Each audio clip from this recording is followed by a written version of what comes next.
The mind under siege. Picture this: a quiet room, golden light pooling across the floor.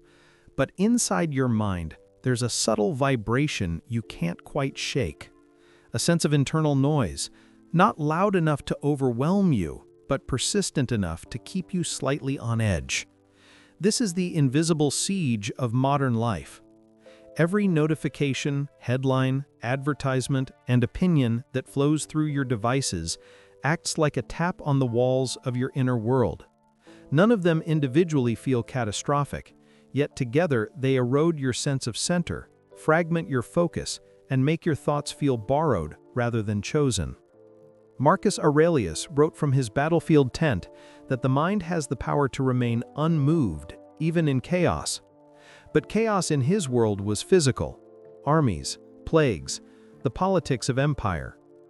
Our chaos is more psychological, more subtle, but no less invasive. Modern neuroscience tells us that constant external stimuli elevate baseline stress and keep the brain in reactive loops. The result is a life lived outward, where your attention belongs more to the world than to yourself. As you begin this journey, ask yourself, how often do I feel pulled rather than purposeful? Now imagine stepping away from that noise, not physically but mentally, and beginning the slow, deliberate act of reclaiming your attention. This is the opening movement of constructing your inner fortress, a place where your thoughts, emotions, and intentions are not shaped by external forces, but by your own deliberate agency. The ancients understood something we often forget. Peace is not something gifted by the world, it is something built within. Modern psychology supports this, showing that sustained attention is one of the strongest predictors of emotional stability and inner peace. But attention cannot survive without boundaries, and boundaries cannot exist without awareness. Before the first stone of your fortress is laid, you must see the siege clearly. You must recognize how easily your thoughts drift toward the last notification you saw, the last worry you absorbed, the last opinion that wasn't yours. Your mind becomes shaped by what it reacts to. The Stoics called this losing the ruling faculty. But today, you begin the reversal. Today, you pause, observe the chaos around you, and simply acknowledge, I am not obligated to let every sound inside. Excavating the true self. Picture yourself descending into a quiet, underground chamber where the echoes of the world fade and only your thoughts remain. This is the symbolic excavation of the true self, the part of you untouched by titles, possessions, or social expectations. The ancients understood this deeply. Know thyself was not an invitation to indulgent introspection, but a call to discover the part of you that cannot be shaken by external events. Foucault's work on ancient technologies of the self shows that early philosophers treated self-knowledge as a disciplined craft, not a passive discovery.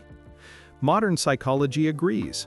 People who regularly reflect on their patterns of thought build stronger resilience, better focus, and a calmer emotional baseline. The first tool of excavation is writing. Simple, direct, observational writing. The 5-minute daily audit creates a map of your inner terrain. It allows you to separate what belongs to you from what belongs to the world. If these ideas help you reconnect with your inner strength, consider subscribing. We grow together here. Now ask yourself, what patterns in my mind have gone unexplored for too long? As you continue this excavation, you begin to see the distinction the Stoics drew between the self and the things that surround it. You are not your reputation, your schedule, your inbox, or your anxieties. Those are external factors, shifting daily like weather. The true self is the observer, the rational consciousness that interprets events. Marcus Aurelius reminded himself repeatedly, you have power over your mind, not outside events. Modern cognitive science supports this. The person you believe yourself to be is often shaped by unexamined habits of thought. Excavating the self means returning to what is stable, consistent, and inwardly governed. Your writing practice becomes a mirror. Each answer you record, what you did well, where you fell short, what provoked an emotional reaction, becomes a stone laid upon firm ground. Slowly, you begin to see yourself with clarity rather than judgment. This clarity is your foundation. Without it, the fortress you build will crumble under pressure. But with it, you discover something powerful. Inner peace is not a distant ideal, but a structure built from the accumulation of small, honest moments. The question is, are you willing to see yourself clearly enough to begin? The architecture of control. Imagine walking out onto the open ground where the walls of your inner fortress will soon rise. These walls are built from one of the most transformative ideas in philosophy, the dichotomy of control. Epictetus taught that the greatest confusion in life comes from trying to control what we cannot and neglecting what we can. Modern psychology echoes this, showing that stress skyrockets when we place our emotional investment in outcomes beyond our influence. Picture the archer preparing to release an arrow. She controls her stance, breathing, aim, training, and focus, but not the wind. Her excellence lies in the process, not the outcome. This is the architecture of control.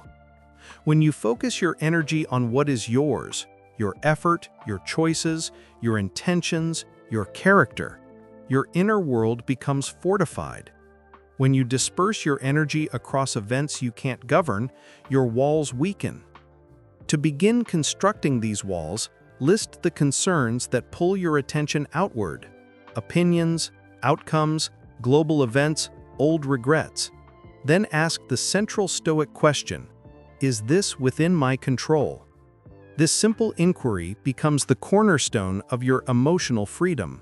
Now, envision two circles drawn on the ground before you: the circle of concern and the circle of control. The larger outer circle contains everything that provokes worry but lies outside your full influence: the future, other people's choices, outcomes you hope for, and events across the world. We often mistake proximity for control, believing that thinking intensely about something gives us power over it. It does not. The smaller inner circle holds only what is fully yours: your attitude, deliberate actions, words, focus, and interpretations. Cognitive psychology calls this an internal locus of control, a trait consistently linked to psychological resilience. When your energy flows into the inner circle, your emotions stabilize. You become less reactive, more purposeful, and more grounded. The practical exercise is simple. When a worry arises, categorize it. If it belongs in the outer circle, acknowledge it and release it. If it belongs in the inner circle, act on it. The more you practice this discipline, the higher your inner walls grow. Ask yourself now, how much of my energy today was spent on things I cannot influence? Guarding the gates of perception. Picture a tall stone watchtower rising above your walls, silent, still, and vigilant. This is the Stoic practice of mindful ascent, the ability to observe your thoughts before accepting them as truth. The ancients saw impressions as raw data that arrive without your consent. Something happens, and an immediate emotional surge accompanies it. But between the impression and your reaction is a moment of choice, a small but powerful pause. Modern cognitive behavioral therapy is built on this exact insight. Our emotional suffering often comes not from events themselves, but from the judgments we attach to them. Epictetus taught his students to speak to their impressions. "Wait, allow me to examine you." This is the voice of the watcher. In practical terms, this means learning to identify the first story your mind tells in response to an event. They disrespect me. I'm failing. This always happens. These interpretations masquerade as truth, yet they are often distortions. To guard your gates, you must see the difference between what happened and what you decided it meant. When you pause before assent, you reclaim sovereignty over your emotions. The practical technique for strengthening this watchtower is objective redescription. It is deceptively simple. When a negative emotion surges, strip the event of interpretations and describe only observable facts. My colleague interrupted me, not, they think my ideas are worthless. The project is delayed, not, everything is falling apart. This disciplined reframing activates the prefrontal cortex, the seat of rational thought, and quiets emotional overreactions generated by the amygdala. Modern neuroscience confirms what the Stoics intuited. Naming and reframing emotions gives you control over them. Practicing this repeatedly trains the mind to respond with clarity rather than panic. Over time, the watchtower becomes automatic. Instead of being swept away by the first interpretation, you naturally pause, observe, analyze, and choose. This is the gateway to emotional mastery. Ask yourself, how often are my reactions based on facts, and how often are they based on the story I attach to those facts? Training the inner guard.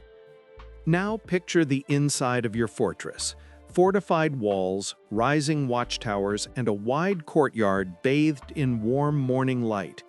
But without a trained inner guard, the structure remains empty. This guard is your character, shaped through the deliberate cultivation of virtue. The Stoics believed that a good life was built on 4 cardinal virtues: wisdom, justice, courage, and temperance. Each virtue trains a different part of your inner world. Wisdom teaches you what is truly within your control. Justice shapes how you treat others. Courage strengthens your willingness to act in spite of discomfort. Temperance disciplines your impulses, creating balance and clarity. Foucault observed that the ancients treated virtue as a lifelong craft, a daily discipline rather than an abstract ideal. Modern psychology aligns with this.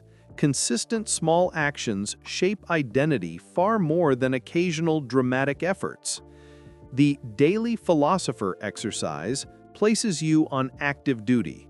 Each morning, choose one virtue as your focus for the day and practice it intentionally. This turns your inner fortress into a living, disciplined structure. Ask yourself, which virtue, if strengthened today, would make me harder to disturb? As you continue training this inner guard, you will notice subtle shifts. When you focus on courage, you start recognizing the small moments where fear tries to dictate your choices. When you focus on justice, you find yourself pausing before assuming ill intent or rushing to judgment. Temperance teaches you to master cravings, the impulse to scroll, to indulge, to escape discomfort. And wisdom integrates the entire practice, harmonizing your choices with clarity. Each day becomes an opportunity for refinement. Marcus Aurelius reminded himself that the goal wasn't perfection, but progress, the steady strengthening of character. Modern habit formation research agrees. Identity is built from repeated behaviors. The more you practice virtue, the more naturally it shapes your responses. Your fortress becomes alive with disciplined movement, its guards alert and strengthened through action. This inner garrison gives your structure purpose. Without it, high walls and strong foundations mean little. With it, you become a person anchored by internal stability rather than external validation. Ask yourself, what kind of inner guard do I want standing watch over my mind? Tomorrow, the lifelong work of inner fortification. Picture yourself walking slowly along the inner perimeter of your mental fortress, running your fingers along the stone, feeling its cool texture and its strength. This part of the journey is about maintenance, the ongoing commitment required to keep your inner world resilient. The Stoics understood that the mind, like any structure, decays without vigilance. Thoughts drift, habits weaken, emotions gain momentum, and without care, cracks appear. Modern neuroscience tells us the same thing. Neural pathways that are not reinforced begin to fade. This is why inner peace is not an achievement, but a practice. The ancients called it ascesis, disciplined training. Today, psychological resilience research calls it consistency. You tend the walls by returning to your foundational habits, writing, categorizing control, reframing impressions, practicing virtue. You do this not because you are weak, but because you are human.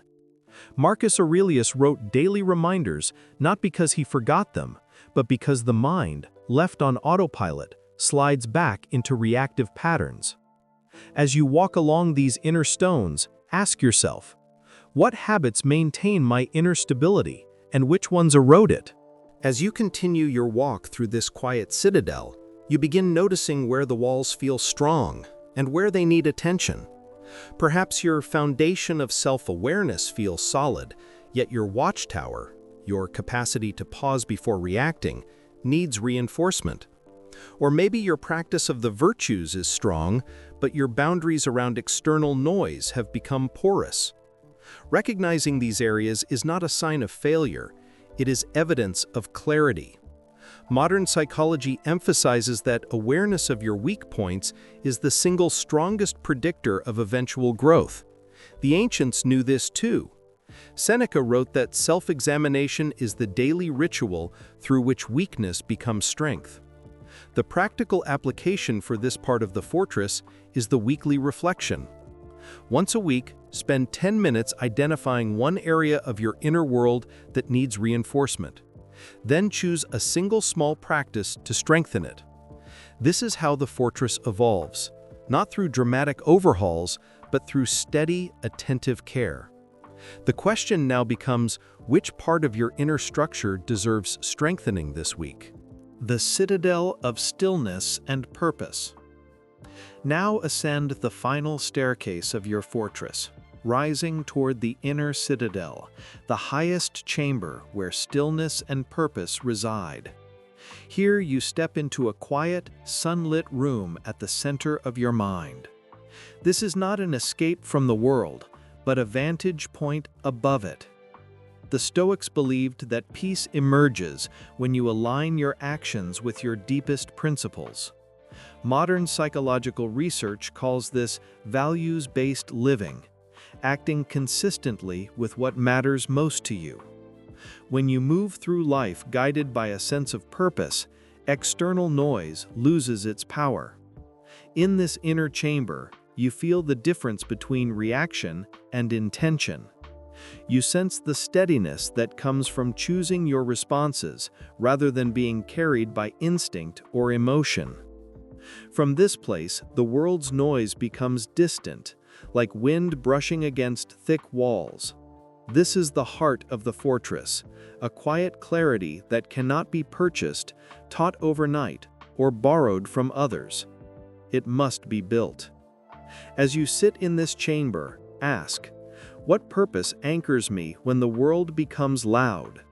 The citadel also houses something invaluable, the ability to return to yourself quickly, even after moments of stress or distraction. Resilience is not the absence of disturbance, it is the speed and grace with which you recover. Modern neuroscience calls this emotional regulation. The Stoics simply called it control of the mind. This is where your long-term strength emerges. When you can pause, breathe, and return to your principles, you become unshakable. Picture the way sunlight stays steady, even as clouds rush past. The light does not cling to calm weather, nor resist the storm. It simply continues shining. That is what it means to stabilize your inner world. And because this script must include your main CTA naturally, if you find meaning in learning how to build this inner calm, consider joining this community. We explore these ideas deeply, and your presence helps shape the conversations ahead. Now ask yourself, how quickly do I return to calm after being pushed off balance? As you deepen your understanding of this inner citadel, you realize that purpose is not discovered once and for all. It is clarified through action, small, daily choices that align with who you wish to become. This is why the Stoics placed such importance on living intentionally. They knew that without direction, the mind becomes vulnerable to the world's noise. Modern behavioral psychology supports this. People with clearly defined values experience higher levels of focus, motivation, and emotional stability. Purpose acts like an internal compass, allowing you to navigate uncertainty without losing yourself. The practical exercise here is called the daily compass. Each morning, articulate one virtue, one intention, and one meaningful action you will take that day. These three elements create alignment across your thoughts, choices, and behavior. Purpose is built piece by piece. As you reflect on this practice, ask, what intention today would bring me closer to the person I'm trying to become? Now picture stepping out onto the highest balcony of the citadel, the entire landscape of your life stretching out before you, the past behind you, the present beneath you, and the horizon ahead. This perspective is symbolic of the deepest Stoic insight.